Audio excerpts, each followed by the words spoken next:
In the early 1970s, the idyllic Californian seaside town of Santa Cruz would be plunged into panic.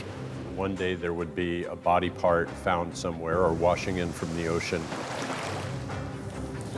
Innocent young women were being raped, murdered, and dismembered.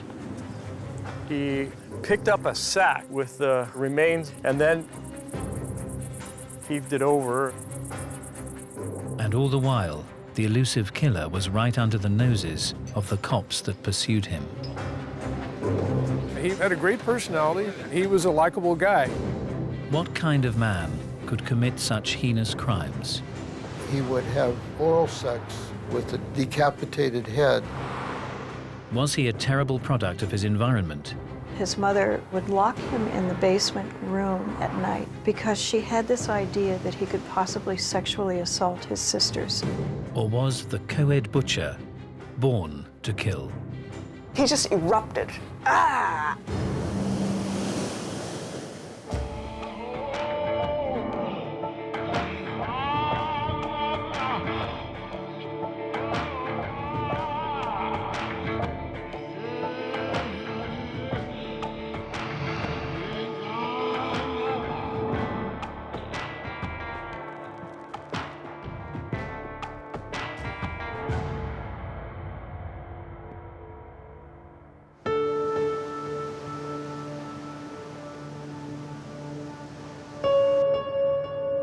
Santa Cruz up through the 60s was a small beach town. It was a surf town and it was a retirement town. Then the university popped onto the scene in 1965. It was the dawn of the hippies, of the age of Aquarius. So there was a very free and easy feel to life here. A lot of the counterculture that essentially bled over from San Francisco area and came down here, a lot of the so-called the hippie types ended up forming communes here in Santa Cruz County. And that was attractive to a lot of young people, and including young girls. And people were coming from all over the country just to live that free and liberating lifestyle.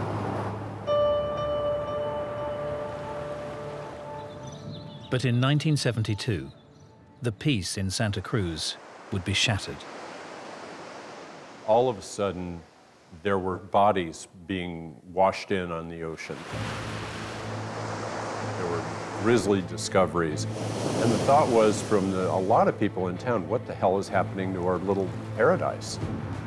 We were dealing with a lot of missing person reports. It became clear that somebody was killing young co-ed hitchhikers. 18-year-old Fresno college student Anita Luquesa vanishes. A severed head found in the mountain. It was just a skull. We had no body. Mary Ann Pesh, an 18-year-old co-ed and talented skier, disappears. It became a very confusing time for homicide investigators. 15-year-old ballet dancer Aiko Koo, abducted. It just seemed like a world gone crazy. Cindy Shawl, 18 years old and babysitting to earn her way through college, goes missing.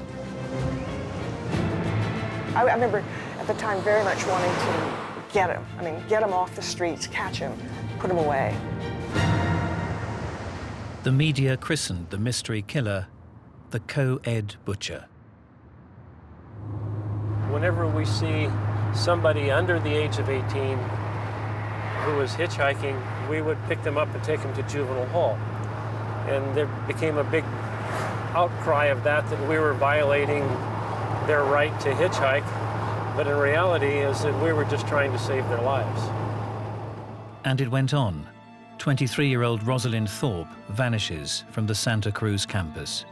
Every time we have a missing person report, we're just fearful that this was going to be another homicide victim. And 21-year-old student Allison Liu disappears forever. We had no clue as to who was doing this. They didn't know what the hell was going on. And indiscriminate murder cases are extremely hard to solve because there's no rhyme nor reason. Because the culture at the time was, there was a lot of drugs going on here and a lot of the so-called hippie movement. I suppose individually we may have thought it may have had something to do with that.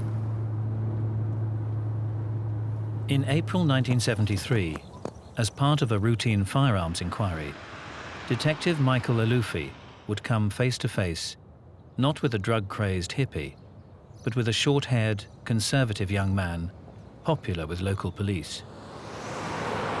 The sheriff's office that I worked for at the time received what we call a dealer's record of sale. One of our records clerks brought back to us a file card and said, you know, this guy just tried to buy a gun and his record was expunged, but I could see through the blackout that he was involved in a murder in Madera County some years ago. Affectionately known as Big Ed, the 25-year-old, 6'9", 280-pound Edmund Kemper was a regular fixture at Cops Bar, the jury room.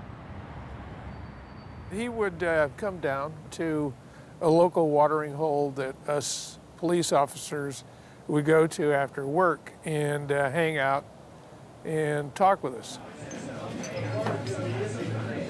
He was had a great personality.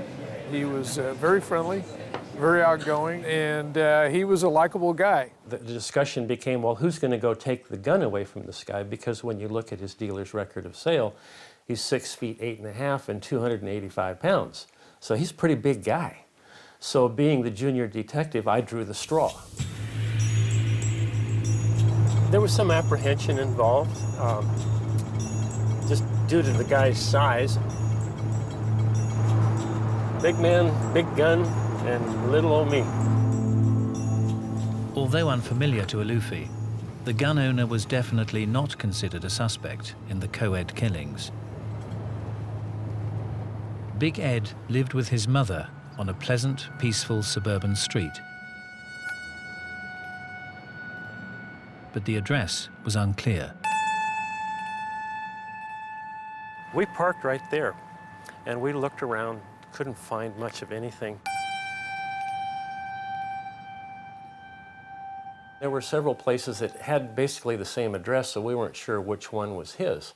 We were, I'm just guessing at this point, right around this point right here, when a car came around the curve and pulled up right there where that car is. I told Don, I said, let me go ask this guy if he knows where Kemper is. So as I approached the car, there was a gentleman in the car lying across the front seat with the door open, and he was fiddling underneath the dashboard.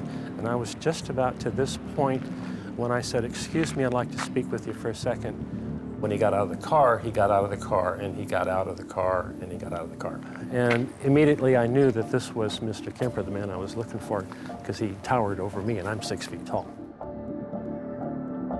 So from here, we explained that, you know, what we needed to do. We needed to take his weapon to make sure that he was authorized to have that legally. We came to the trunk, and he had his keys in his pocket, and he went to put the key in there. And so my partner and I instinctively, whether it be instinct or training, separated, and I came around to this side of the car on the trunk, and my partner was on the other side, and we had our hands on the guns. The only thing that was in the trunk was a bundle, like in a blanket of some sort, a towel. He started to reach in for it, and I said, no, wait a minute, let me get it. I reached in the trunk, got the bundle, and inside of that was the weapon we were looking for. And I noticed there was nothing in the trunk, no liner in the trunk or anything. I thought that was a little strange, but we took the handgun and we left. Alufi handed the gun in at the station and thought no more about it.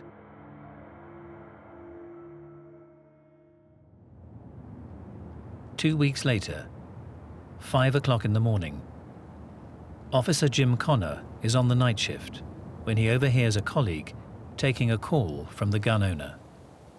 Knowing Ed, I got on the phone and we started talking. I could tell that something wasn't right. He was in Pueblo, Colorado. He was in a phone booth, and He hadn't had any sleep for several days, and he said he had done something really bad. He said that he had killed his mother and a friend of hers. He said that they were at his house, and he asked me if I knew Mickey Alufi, and I said yes. And he says, well, my house is hard to find. Mickey knows how to find it very easily because he had been out there and had confiscated a gun. Officers contacted Detective Alufi at his home. I'm standing there getting all this information and giving all this information, and I have this tremendous feeling of all of the blood just rushing out of my body. It was just, oh my God, this is unreal. One of the deputies broke the back window, which is on the other side of the sliding glass door. And then we started looking to see if we could locate the bodies in the closet. We pulled back a sheet and we saw some hair and some blood. Then Big Ed Kemper made a startling confession. He made comments to Jim Connor on the telephone that he had killed all of the co-eds too. Taken into custody, 24-year-old Edmund Kemper would then reveal an extraordinary and sickening tale.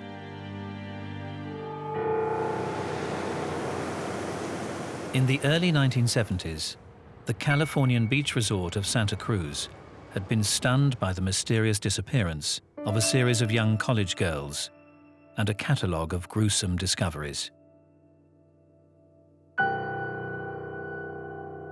Then in April 1973, 24-year-old, 6'9" Edmund Kemper unexpectedly confessed that he was the infamous co-ed butcher, and that he now had a tally of 10 murder victims to his name.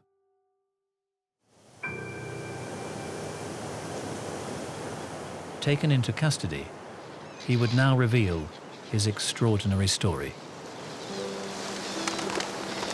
The co-ed killer had such a fascinating life. Born in 1948, Edmund Kemper was the middle child of 3. His mother and his father were very strict disciplinarians. There was no leeway one way or the other. Growing up in Burbank, California, Kemper looked up to his father, but had difficulties with his mother, Clarnell. She was a punitive person that he resented greatly. She was harsh, aggressive, putting him down, I think, when he was younger. Call it verbally abusive, I don't know, but very, very aggressive verbally. In 1957, after years of unhappy marriage, the 9-year-old Edmund's parents divorced.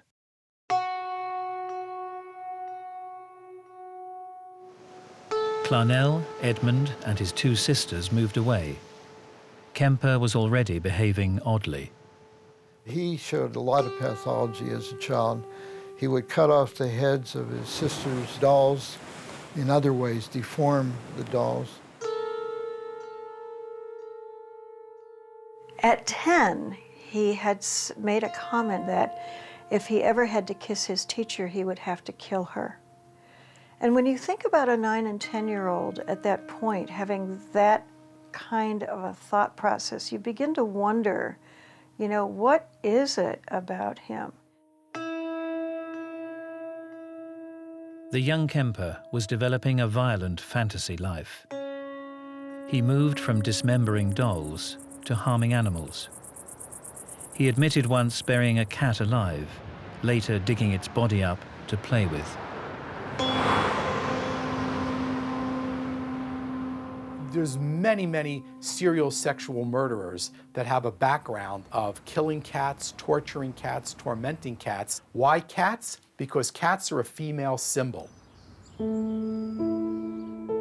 Kemper was showing warning signs that the FBI have since identified as common amongst a number of serial killers. Basically, you're dealing with a young male that is engaged in fantasies that are aberrant and destructive and violent before adolescent. You're looking at an individual that has a broken home, a cold and distant mother, a absent father through divorce or just abandonment. They get into animal torturing. There are patterns that are identifiable. Kemper grew taller, stronger, and stranger. His mother put him in the basement room and would lock him in at night because she had this idea that he could possibly sexually assault his sisters. He described it as having a cot and a sleeping bag and a light hanging down from the ceiling with just a bare bulb and a string. Talked about it as being a very difficult time in his life, very scary. You could hear rats running around at night, that kind of thing. As a teenager, Kemper left his mother, heading to Los Angeles to seek out the dad he idolized. He had hoped to go and live with his father, and he described to me that when he went there, he was rejected by his father. Edmund Kemper was sent to live with his paternal grandparents on their remote farm. Here, the troubled teenager's violent fantasies would be realized for the first time. He found his grandmother to be an authoritarian and a disciplinarian, like his mother. His grandfather was out shopping or whatever, and he took a .22 and shot and killed his grandmother.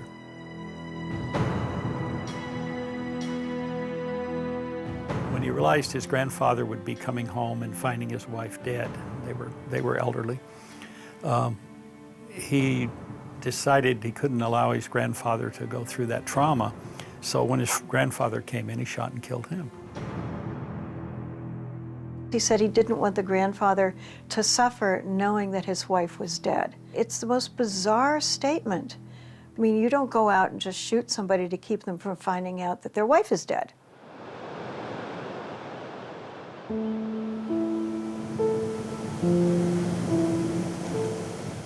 Kemper was diagnosed a paranoid schizophrenic and sent to the secure Atascadero State Hospital.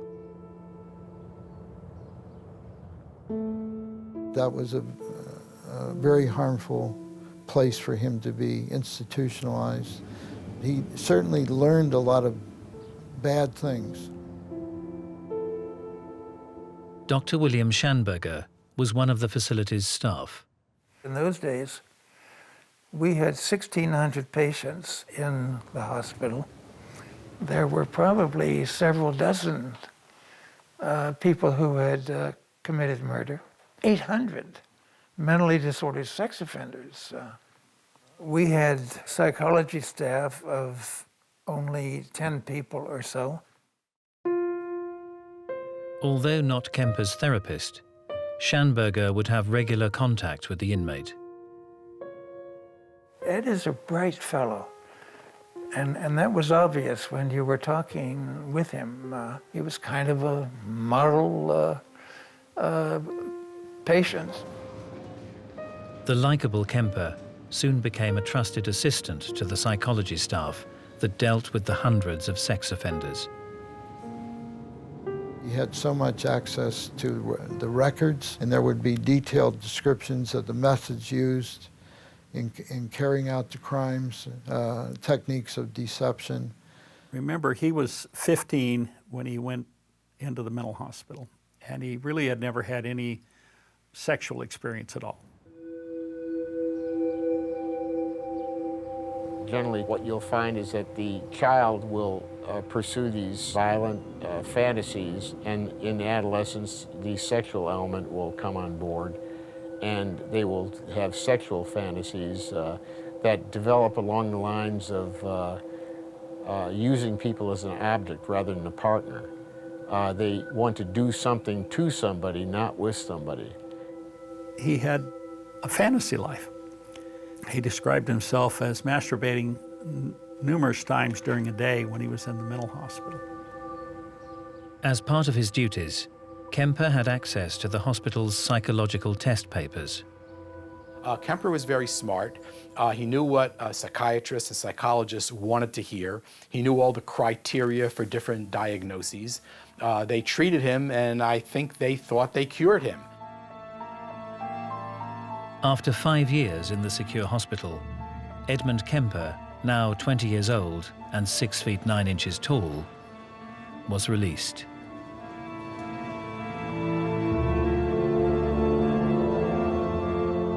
He was discharged, by the way, to the youth authority with the recommendation not for him to live with his mother.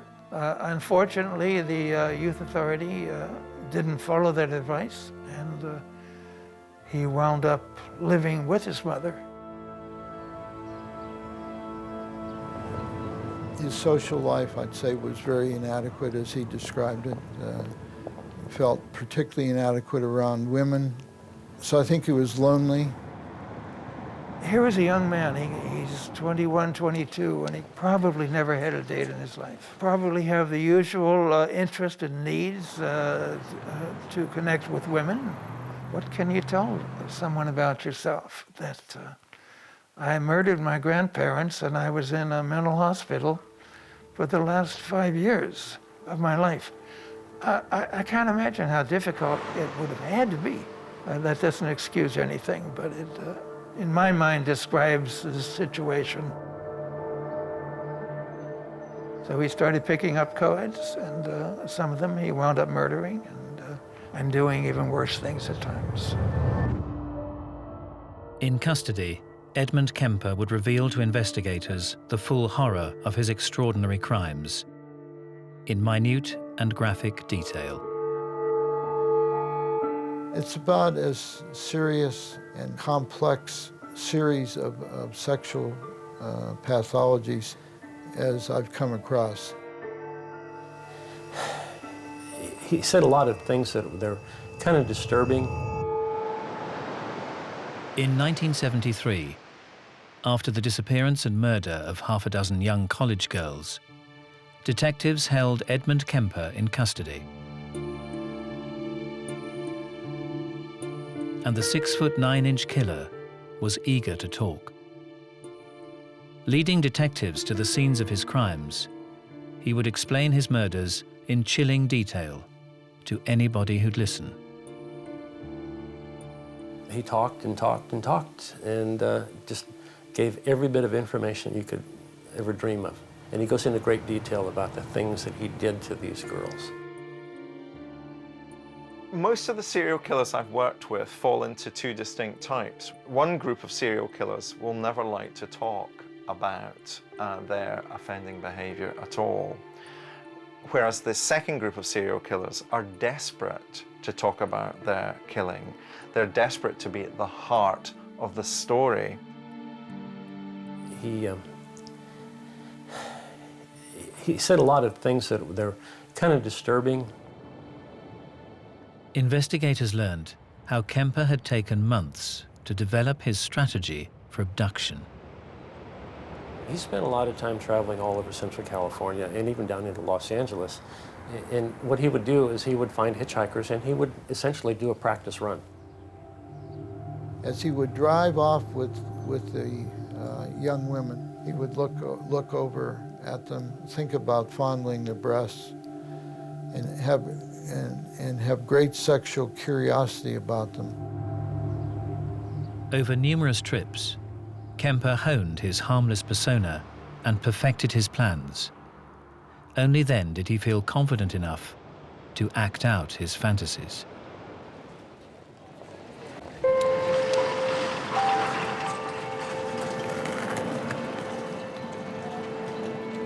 On the 7th of May, 1972, Edmund Kemper picked up two 18-year-old friends, Mary Ann Pesch and Anita Luchesa, near the university campus in Berkeley.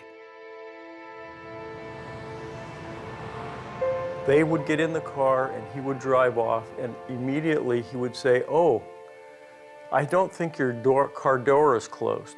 And he's huge, he's a big man. He could reach all the way across the car, open it, close it, and then he would drop a chapstick behind that mechanism. So if they became afraid or they wanted to get out, it wouldn't allow the mechanism to work. Kemper drove them to a remote spot. He told detectives that, holding the girls at gunpoint, he had forced Anita to climb into the trunk. He then returned to the car and stabbed Mary Ann until she was dead.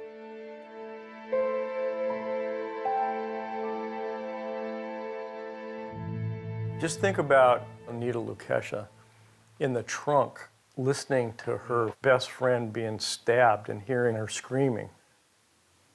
I mean, you know, it's pretty heavy stuff, actually. Kemper then opened the trunk and killed Anita. He took the dead girls to an apartment he was renting. There he dismembered them before dumping their remains in the mountains. All the while, the police hunted the mysterious co-ed butcher. The seemingly harmless Edmund Kemper was sitting next to them in their favorite bar. I remember Ed being there on many occasions, especially during the time of the homicides that were going on. He would come in and have a few beers with the guys. He was a likable guy. While he was with them, he was able to think about, here I am, an ongoing murderer, and they don't know anything about it, and they fully accept me, and I'm one of the boys. He was a police groupie, actually, is the best way of describing it. Many serial sexual murderers have a fascination with police. That's part of their psychology. And they do that for a number of different reasons. To hang out with them was one, but they also sometimes can follow the investigation and see if they're talking about it at all. This is very stimulating for them. It was just talk about, you know, a girl found here, a girl found there, and body parts washed up on shore, this kind of thing. It was a conversation among the guys when we were at the jury room.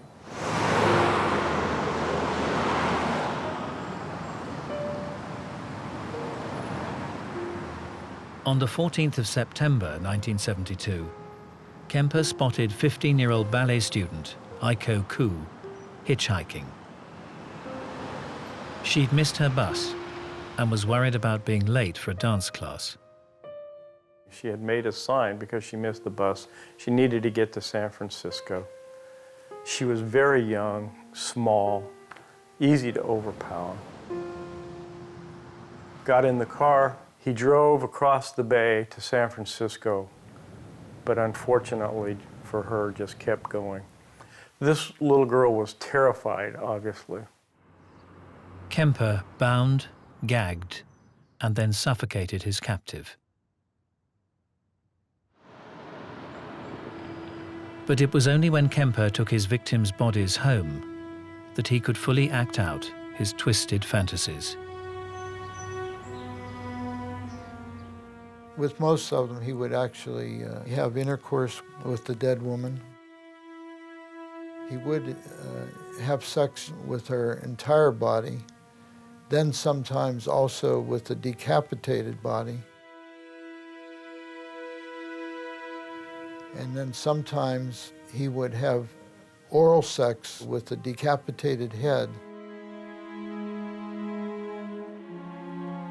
It's not unusual for a serial murderer to have sexual actions with a decapitated body. It's because it's not a person to them. To them, it's an object. I have the power to do anything I want with this woman. She's mine, and I can do anything that I'm curious about, do anything I've only dreamed about doing, and nobody can do anything about it. Power is a big part of it, but extreme sexual pathology is another. In order to evade detection, Kemper would separate his victims' body parts and dump them in different locations. One spot, just minutes from Detective Terry Medina's home. When I did find out that he was up here, that made me reflect on my wife. You know, we had 2 small kids up here, and she would be home alone a lot. So that gave me kind of a funny feeling in the pit of your stomach. He was a predator.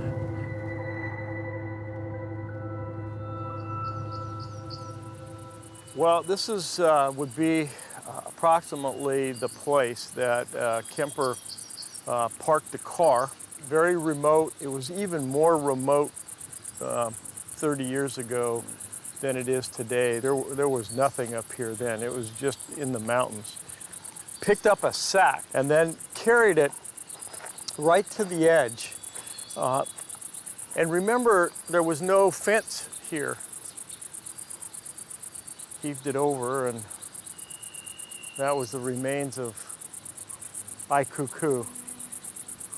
Of all of these murders, that's the one that I think affects me the most as I think about it. I mean, they're all brutal, but that one just seemed to stick with me. There's some, those of us that do murder cases, there's always some that seem to get inside you.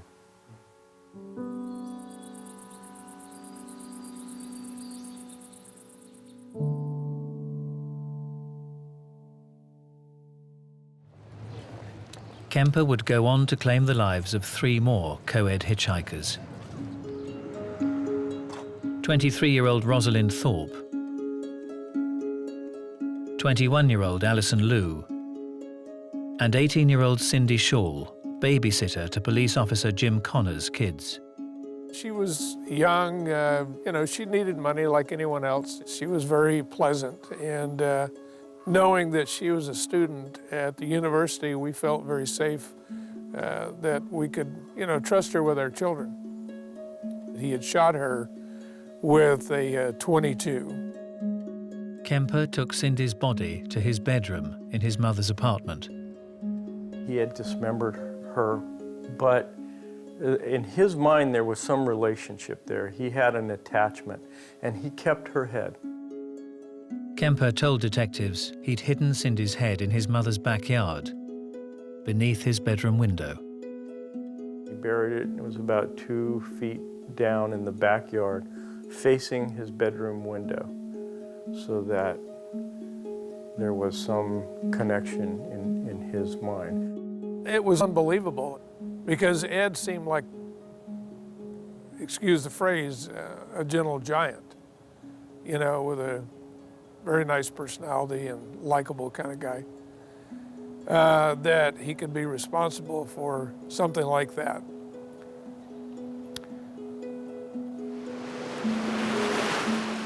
In addition to the murder of his grandparents, Edmund Kemper had taken the lives of 6 young women. Next, he would commit a murder he'd dreamed of all his life. By March of 1973, 6 feet 9 inch Edmund Kemper had kidnapped and murdered 6 female co-eds without attracting suspicion. But in April, Detective Michael Alufi's routine visit to confiscate a firearm had unwittingly sent the suspicious Kemper into panic. This whole process of me taking the handgun away from him, he was under the impression that I was playing cat and mouse with him. He thought we were playing a game, that we really knew he was the murderer. Kemper worried his mother, Clarnell, would now learn of his actions. He did not want her to suffer the embarrassment of what he did.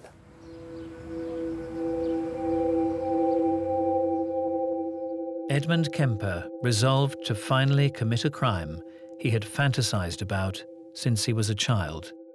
He got up at 4 o'clock in the morning, took a hammer, went into his mother's bedroom, just jammed that hammer through her head several times. That was a very messy murder. Kemper's mother would suffer the same fate as the young co-eds, and more. He cut off her head, and then he inserted his penis into her mouth. Put it on the mantle above the fireplace and just yelled and screamed at it. And at times he threw darts at her face. He talked about all the time she had screamed at him and yelled at him or belittled him. He cut out her vocal cords and tried to destroy them in the garbage disposal unit at the sink, because it was her chastising him using those vocal cords that so bothered him. Fearing his mother's death would soon be discovered by her best friend, Kemper invited her to the house, murdered her, and then fled.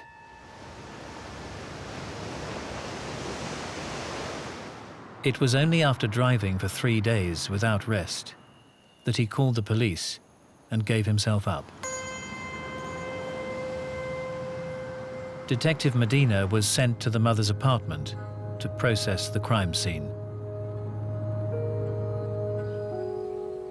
When we arrived, there was nothing disturbed.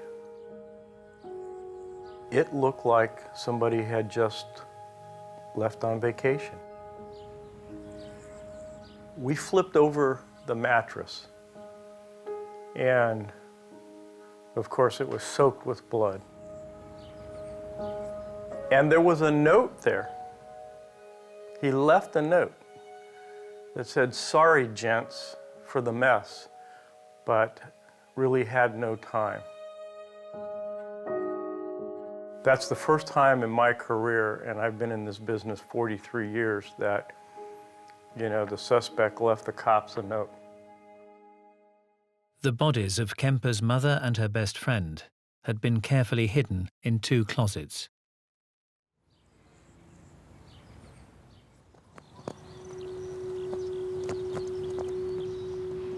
In October 1973, Edmund Kemper would be tried for multiple murder. Both prosecution and defense searched for the answer to the question on everyone's lips. Why would this large, friendly, cooperative guy, why would he kill all these people? Defense investigator Harold Cartwright spent over 100 hours interviewing Kemper.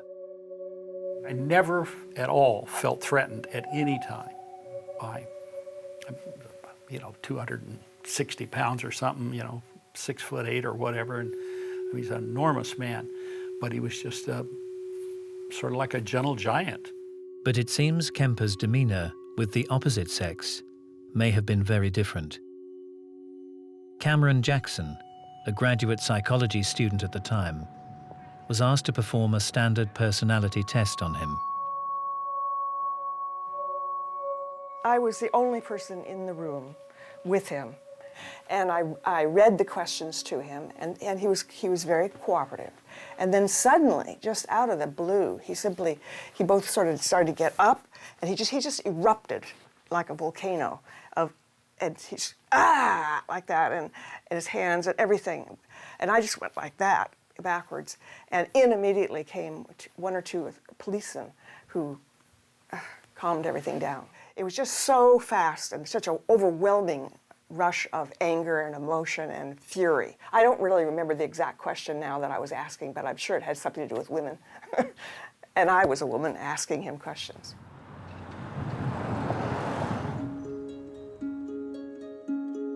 In the courtroom, Kemper's taped confessions were played aloud.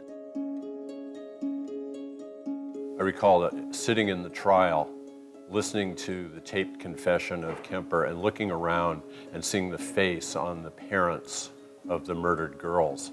Just the shock and the agony and what they had gone through. In the coverage of these terrible crimes, I think the most neglected aspect are the victims. There's a brief mention of their names usually. These were all young college girls. They were working towards a career. They might have chosen to have a family. All of that is lost when a murderer comes along and takes them away. What a tragedy. In those families where a young woman was murdered and taken away, the tragedy of that is as much alive today as it was back in 1972. On the 8th of November, Edmund Kemper was found guilty of 8 counts of first-degree murder and sentenced to life imprisonment.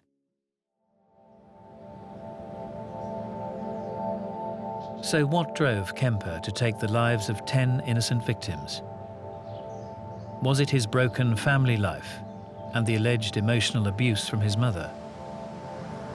Or was he simply born to kill? He only once said something like, it was the way I could control them. And that's the only thing he ever said the entire time I dealt with him that had anything to do with why he did what he did. Ed Kemper is the classic sociopath. He feels no guilt. It's all about him, no compassion whatsoever. It's very difficult to say how he looked at what he was doing. Would a person who walked into a butcher have remorse about cutting up a chicken? I don't know. I doubt it. And I think that's what he looked at, an object that he could dismember. You know, you look at him and you say, okay, something happened. His wiring was crossed. He had a chemical imbalance. He had something. And then you look at him and you say, no, this is strictly environmental.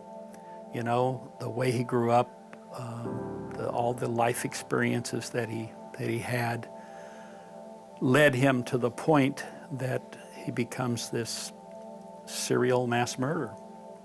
Maybe he was killing his mother all along. Who knows? I think when we're all studying serial murderers, we want to find something to blame.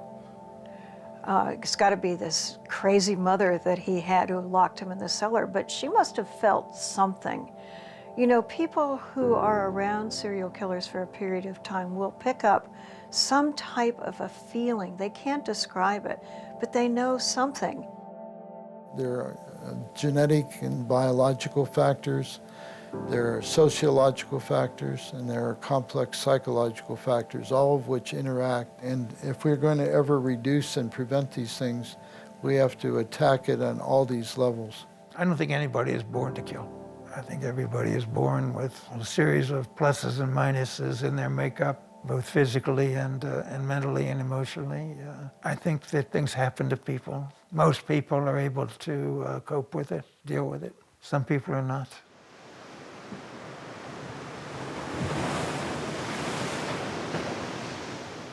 Several years after Kemper had been incarcerated, a parcel arrived at the home of psychiatrist Dr. William Schanberger, who'd been friendly with the teenage Edmund.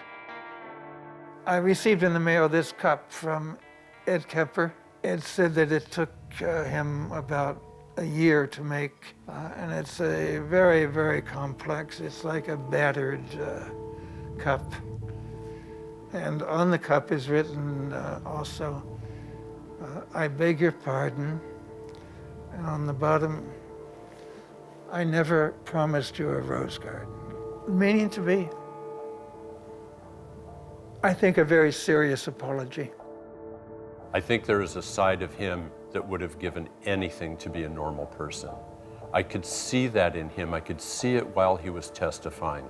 There's a part of Ed Kemper that is as horrified and as disgusted with what he did as the rest of us are. I'm sure that there's no part of him that is happy with what he wound up doing.